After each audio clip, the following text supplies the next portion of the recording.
what we're seeing now is that within a day, the initial cope cycle that, like, this game doesn't have enough content, this game isn't good enough, there's not enough Pokemon, like, all of that has fallen apart. Because when you actually look at the structure of the game, first of all, what you have is something where it's not really possible to get every single Pokemon in the game day one. Okay, like, as you play the game and as you grind through it, you're going to unlock more stuff, you're going to get more Pokemon, you're going to have more options, and then mysteriously they are going to start releasing more Pokemon.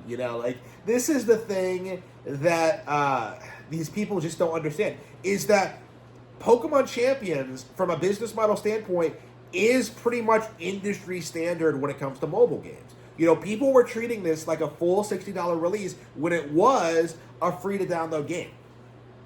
Again, like, for what it is, it's an extraordinary value, extraordinarily affordable, and, like, we're at the point now where people are complaining about a game that is free being too expensive and cheap.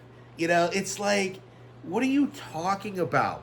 Again, this is like peak delusion, like absolute peak, like just coping and seething, just completely devoid of reality, just complete and utter delusion. Like, the Pokemon Champions grift was never going to stick long term, and what we're seeing now is that, like, we're at the end results of that, where, like, a lot of these copes about Pokemon products can't even survive the day. Okay, we saw this happen with ZA too, where initially there was this big push from gaming YouTubers to try and say it was, like, one of the worst games of the year and stuff like that.